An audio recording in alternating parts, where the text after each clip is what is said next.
She met him at the edge of town where the road dissolved into dust and silence, a place where people passed through but never stayed. His boots were worn, his hat faded by years of sun, and his horse looked as tired as the man riding it. Everyone else called him a drifter cowboy, someone chasing work and running from memories.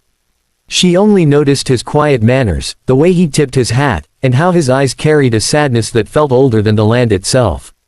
She owned a small roadside diner that survived on passing trucks and luck, and he became a regular without ever saying why. He always sat in the same corner booth, ordered black coffee and pie, and paid in cash folded too neatly for a man with nothing. Sometimes he smiled, but it never reached his eyes. She thought he was lonely, maybe broken, and felt a pull she couldn't explain, as if fate had parked him there for a reason. Their conversations were simple at first, about weather, horses, and long roads that never seemed to end. He never spoke of family, never mentioned where he came from, and never asked questions that crossed a line. Yet he listened to her like every word mattered. She found herself waiting for his visits, watching the road at sunset, wondering why a drifter made her feel safer than men with polished shoes and loud promises. One night, a storm trapped him inside the diner after closing time. Thunder shook the windows, and rain turned the dirt road into mud. They talked longer than ever before, laughter slipping between pauses of shared silence. She told him about dreams she buried after life became survival. He looked at her like she had reminded him of something he'd lost, something he thought was gone forever. The town, however, never stopped whispering. People warned her that drifters bring trouble, that men without roots don't stay, and that hearts should never trust someone passing through. She ignored them, believing kindness mattered more than rumors. What she didn't know was that every night, he rode far beyond town limits to land that stretched wider than the horizon, land whose fences he owned.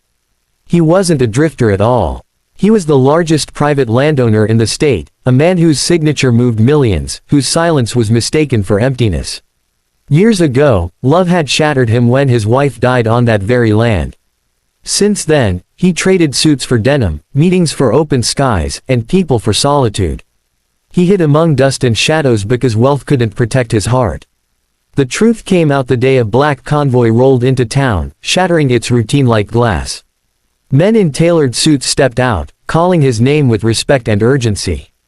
She stood frozen in the diner doorway as they spoke of property lines, oil rights, and urgent decisions only he could make. The cowboy she poured coffee for stood taller, his voice steady, his presence suddenly undeniable. Humiliated and hurt, she felt foolish for believing a lie she never knew existed. He tried to explain, but words failed him. He hadn't meant to deceive her, he only wanted to be seen without titles or expectations. She closed herself off, believing she had been a distraction, a simple chapter in a powerful man's complicated life. Days passed without him. The diner felt emptier, quieter, and colder. She told herself it was better this way, that rich men didn't belong in her world. Yet every sunset reminded her of his silence, not his wealth. She missed the way he listened, not the land he owned.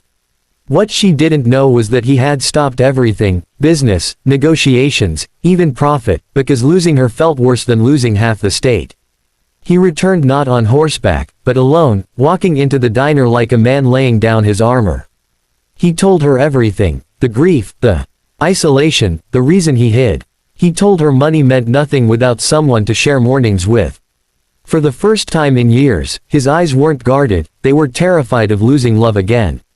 She listened, torn between fear and truth. She realized he never treated her like something temporary. He had never tried to impress her, buy her, or own her. He had chosen her without knowing if she would ever choose him back. And in that vulnerability, she saw the man, not the empire behind him. Love didn't arrive like fireworks. It came like dawn, slow and honest.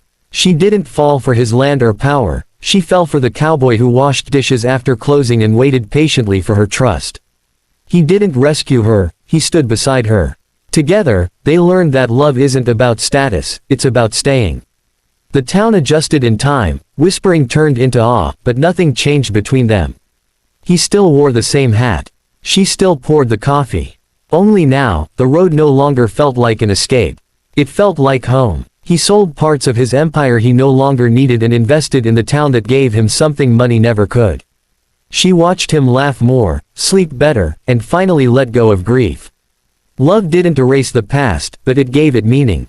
And every evening, as the sun dipped over land he owned but no longer hid behind, she stood beside him knowing the truth: she hadn't fallen for a drifter or a king. She fell for a man who learned how to love again. Subscribe to this channel and like it, thank you.